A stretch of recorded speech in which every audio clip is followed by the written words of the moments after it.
So I was a little stuck on which game to do next, and I thought a good refresher would be an air fighting game. And this is Star Wars Rogue Squadron. It's a really good game put out by LucasArts. I remember when I was a kid, I had pneumonia, and I was out of school for like 2 solid months and just played this game so much. Unfortunately, my skills aren't as good as they used to be when I was like 16 and 17. So, yeah, keep that in mind. Cool opening screen. They have a lot of stuff that I'm not showing, but what I am showing you is I am using passcodes. So, there are various ones that do different things. I know I Give Up gives you, unlimited lives. Radar gives you a better radar screen, and I'm unsure what Farm Boy does. I just put it in there for kicks anyway.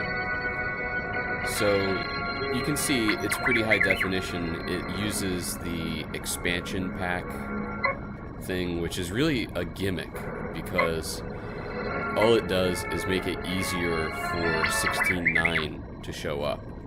It's really crazy. At the time we thought it made things better. It made the game faster, but it really doesn't.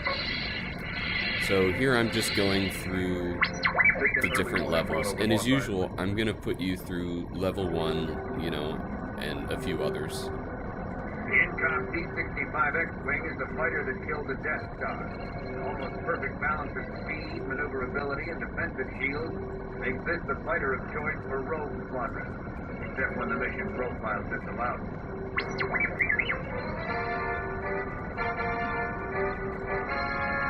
As you can see, the sequences in this are really good.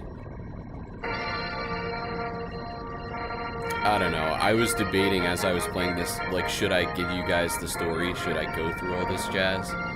And I kind of decided not to, but I wanted you to at least see some of the text. It's not really anything new.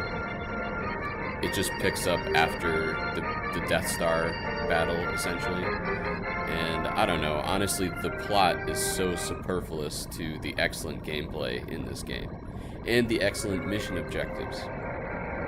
It's not just a plain shoot-'em-up game like Star Fox is. Not that Star Fox is a bad game, but this just has more objectives. So here I'm showing you what I suppose this would be third-person view looks like. And I'm just not a fan, so I wanted to get it over with. I like to use the cockpit view.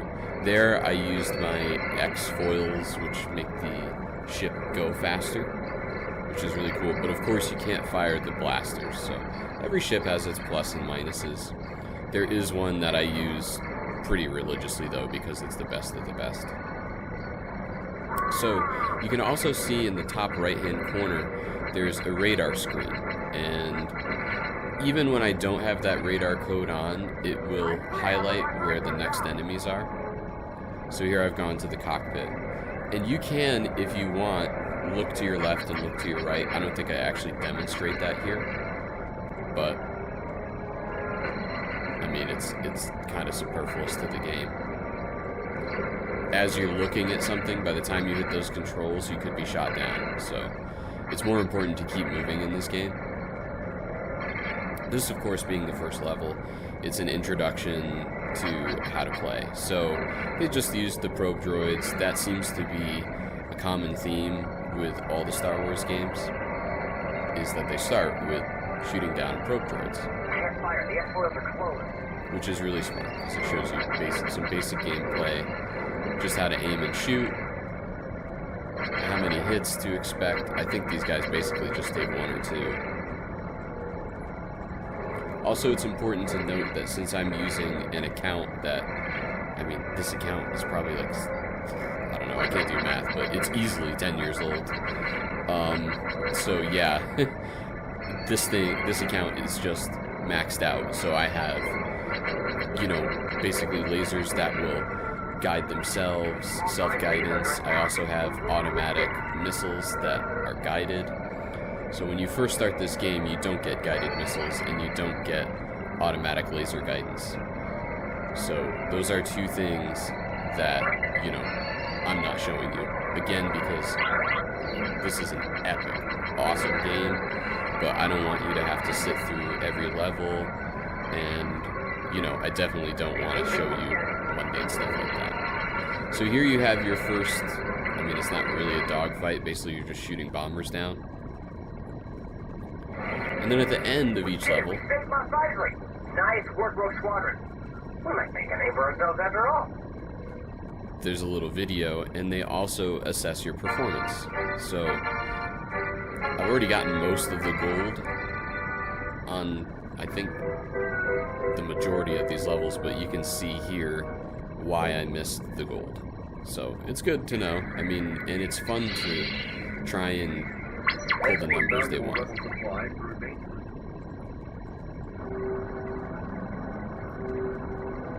So this time, I'm going to wind up using the Naboo Starfighter, but I wanted to give you guys a little bit of a tour here. What's really cool is this particular account, user account, wound up getting the TIE Fighter. And the TIE Fighter, I mean, it's a really, really bad ship, but it's just fun to be able to play as the TIE Fighter. You can also do so in Shadows of the Empire at, I think, like this, it's called Skyhook or something. Basically at the last level, there's some code, and you can fight as a TIE Fighter. This is General Riken. One of our shuttles will rendezvous with a small convoy from local resistance on Barkesh, which must first travel through Imperial territory. They carry equipment and supplies vital to the rebellion. Your mission is to rendezvous with that convoy and escort it to the landing zone. Good luck.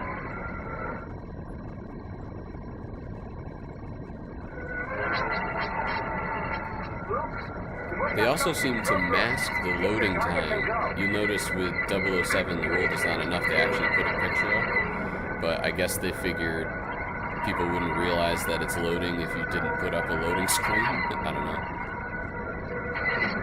What's also great is they just nailed the TIE Fighter cockpit here. And you can see that the radar is put in a different place, but it still works. The downside to this aircraft, aside from the fact that, you know, it's really, really fast and very, I mean, it can run circles around any of the Rebels' aircraft. It has no missiles is the downside, so you're just basically shooting those bolts. And the missiles come in handy because when you're trying to, especially here at this particular point, I got all these guys shooting at me. I could take that tower out with one missile, but because I have none, it makes this a lot more challenging.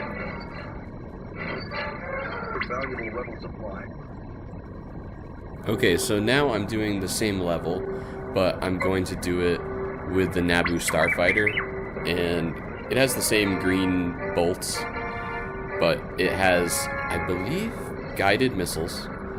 The second best aircraft is that V-Wing one. It has cluster guided missiles, which are really helpful when you're in a jam.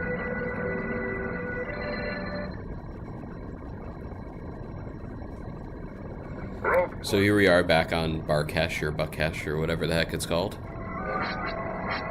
And this fighter has the versatility of movement that the TIE Fighter does, but it also has a lot more firepower, and as I say, it has the missile capabilities.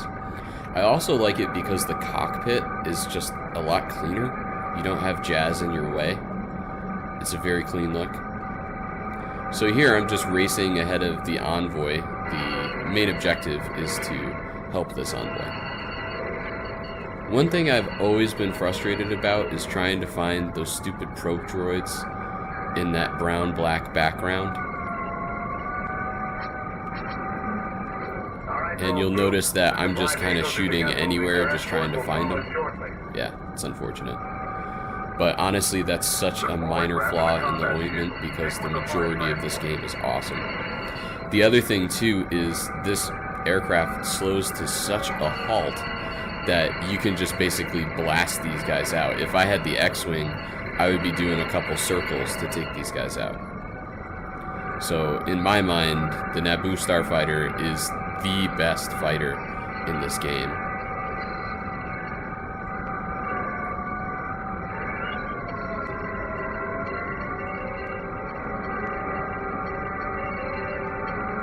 basically this level shows you how to protect things. There are other levels where you have to escort.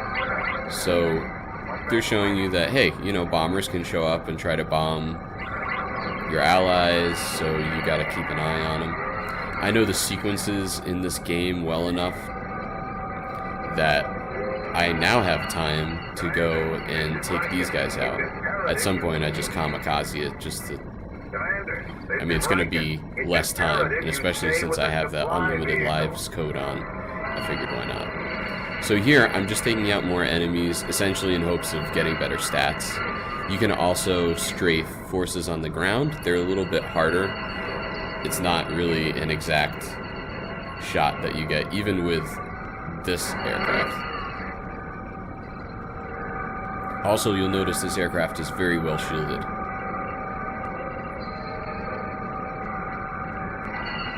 So now that those guys are taken out, I'm taking out the gun turrets on the top of these hills or mountains or whatever you want to call them, so that way my allies won't run into them, namely my X-Wing allies. So here I find some more of those guys. I actually hit that guy. I believe I destroyed him. I don't know that.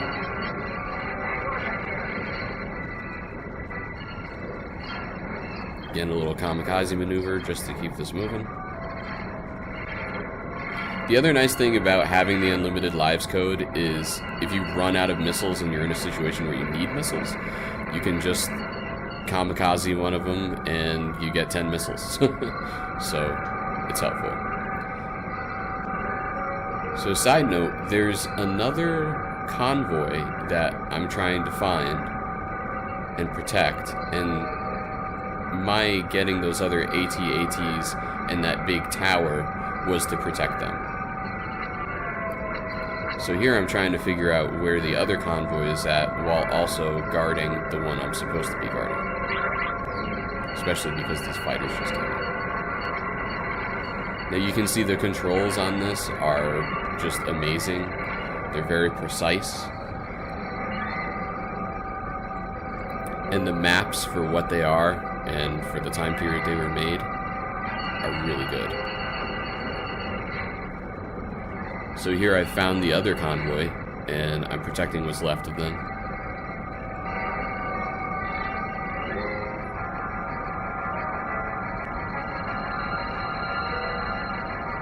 Because the ship is so fast, you can see I can zip from one area of the map to another, and it's very helpful in trying to get all enemies or protect every asset that you have. You gain points as far as how many allies you save, or I believe they just call them units. Nice, I just ran into a freaking mountain. Alright, so these guys should be the last of them. I figured I'd not be lame and actually shoot them down. There should be one more.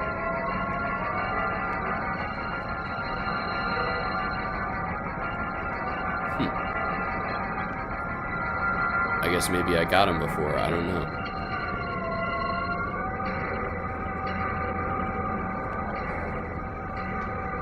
It's odd because usually enemies are, you know, very consistent with this game, and usually there's two bombers at the end, unless maybe one of my allies got him, I don't know.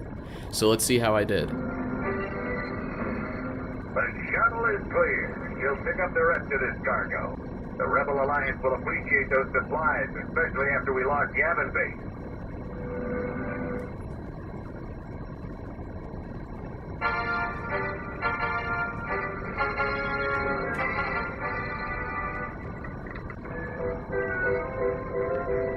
Okay, well, it was just my accuracy that was a problem. So now I'm gonna show you a little bit more of this game. I want you to see just how many levels there are. It's amazing. And I remember as a kid, even just looking at this menu screen of the levels was really cool.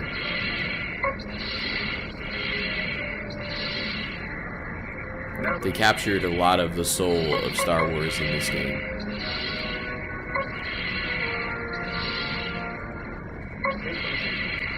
I also have bonus levels, since this is, you know, the best account on this.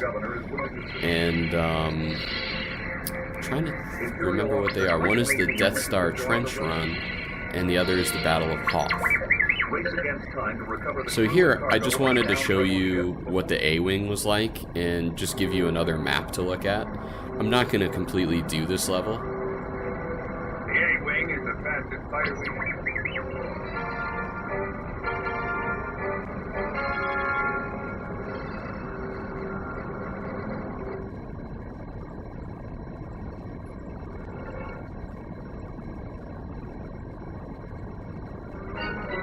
I'm picking up multiple signals. Guys, it's coming in fast.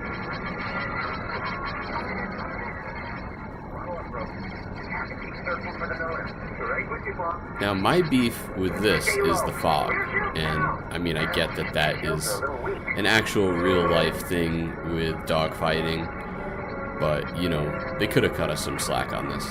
The other issue with this particular level is you have to search for a downed rebel ship. And it's just not the easiest map to do searching with. It has a lot of similar dead ends, and one of those dead ends is where the ship you're looking for, called the Nona, is. So, I mean, granted it is level 3, so it can be a bit unforgiving. And once I get into this level, once the Nona is actually found, it's fun because you have to protect her, and there are bombers trying to get her. It's pretty much the same thing from Rendezvous on Barkesh, but instead we're protecting something that's stationary, so it's extra challenging.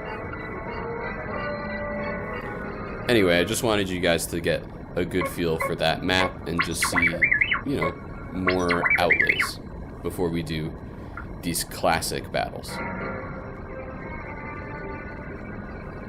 Now, the other thing I don't understand about this game is it has lives. You notice it says 2 ships remaining? So, I mean, it's not like you have to start all the way over. It saves your progress, so I really don't understand the point of having lives. So, they have the Death Star Trench Run, and they have the Battle of Hoth. Again, these are things that I unlocked by getting the gold in the majority of the levels. And of course, we're going to use our snowspeeder. I don't think the game allows you to use any other aircraft because this is the only one that has that, I forget what they call it. The tow cable.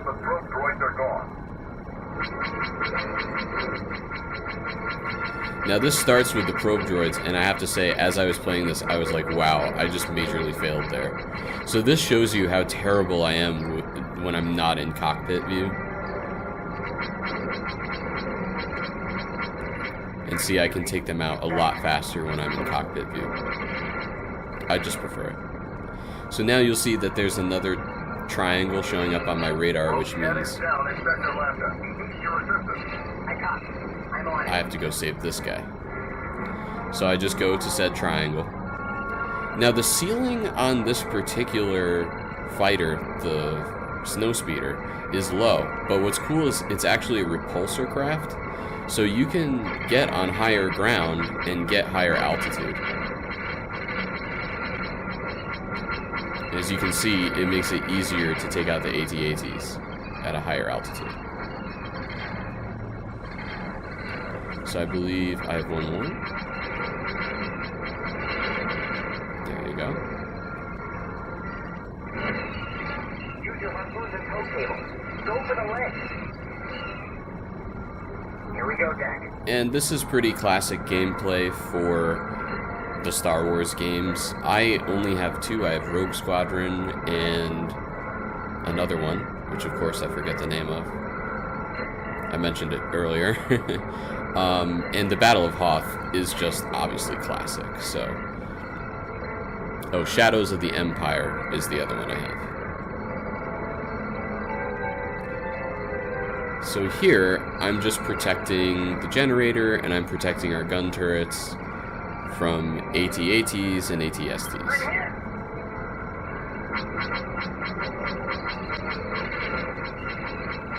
The one thing that I'm not a fan of as far as fighting goes in this game is they seem to ignore the other ships when you're coming at them.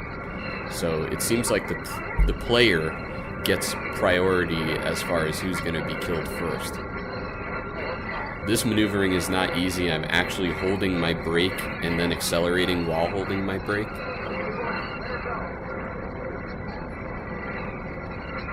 You wind up doing the same thing at the Battle of Hoth and Shadows of the Empire. But that's a game for another day, because we're going to review that one too, and you're going to see the contrast of it in this one. Nice, that guy just ran into me. So here I'm going to take out another ATST. Relatively simple. I'm doing pretty badly, but yeah. See, I'm going too fast. The slower you go, the tighter the circle you can make, and then it will just happen a little bit faster. But I have to say, it was really cool of LucasArts to include this classic scene, essentially, in both of the game's Hoth sequences. So here I have another AT-AT to take out. I don't know if there's any more. I know that there's this one AT-ST. This particular one is hard because he's on that hill, and I can easily just bang my wing and go kaputski. What's also nice is it automatically changes the perspective after you fire that thing, so it makes it easier to play. But it spawns you a little bit beyond where you left off when you go back to your other view, as you can see. So, here's the thing. At this point, this level should be over. So I figured, oh, well, maybe I have to, you know, explode the ATSTs. Maybe that's why, because I didn't completely destroy them. So I go around and do that. I'm also looking here for ground forces to see maybe I have to take out some ground forces. And you can see there's no red dots on that radar. So I'm pretty sure this was a system error. The rest of the footage is just me spending time trying to get the game to end this level, and it just doesn't. And there are my allies. So I'm going to skip ahead to the trench run. So despite all the codes I have, this thing is impossible. And I'm sure it was meant to be this way. I remember I did beat it once with the Naboo Starfighter just because I was able to outrun all of the BS that was going on around me. But when you're using the X-Wing, it's just impossible. Not to mention, those blocks there are easy obstacles when you're trying to maneuver around laser bolts to run into. And I think that actually happens coming up. I try to get through a couple and it just doesn't happen. This is another area, I think, where your allies could do a little bit more than what they do. I mean, you can see that guy there, he's just floating around. He's just another target. He's not actively shooting at anything. And then here, I think, yep, there you go. So that was me trying to round that corner and get through it, but I just couldn't.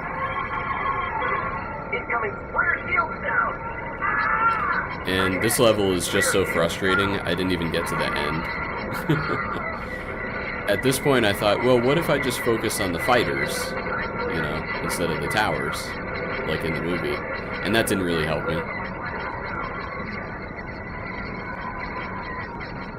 But at the end of this, in a classic style, you go in and you use a missile to shoot that thing that's in the center of the Death Star. All in all, though, this is a great game. The other levels are much easier than this one. Oh yeah, I forgot about this.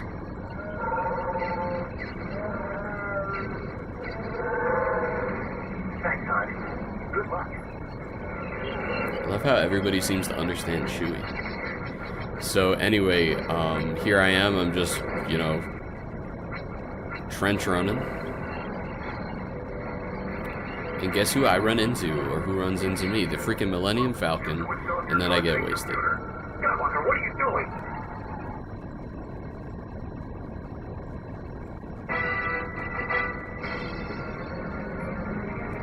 doing? So yeah, have a game over. C'est la vie. Again, I don't get the concept of lives on this game because everything gets saved anyway. So what's the point? It's similar to Mario 64. It was the same thing. There's really no point to lives because everything gets saved. So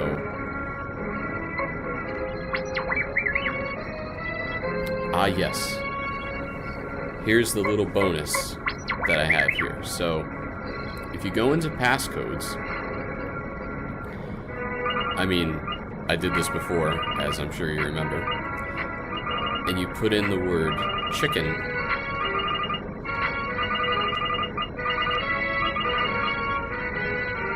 come on, there we go. It brings you to an AT-ST level, or I'm sorry, an AT-AT level, where you are the AT-AT. And it's a little confusing because they don't act, there's no, well, at least I don't have a manual. I don't know if they have it in the manual, but you have to kind of figure out the controls yourself. Here I'm playing it safe and I'm shooting turrets from way, way far away. And honestly, this level is incredibly tedious, so I'm going to skip through some parts and just do some highlights for you.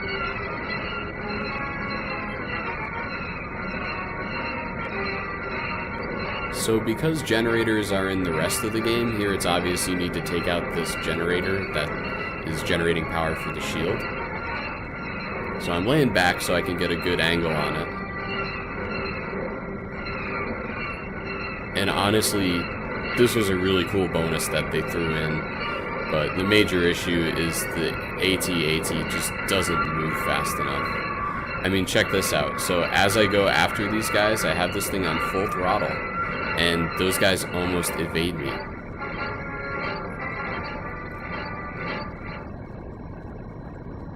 And that's the end of the level. So basically I just took out buildings and stuff. So thank you for watching another N64 review. This was Star Wars Rogue Squadron, an excellent game, excellent graphics. Stay tuned for the next one.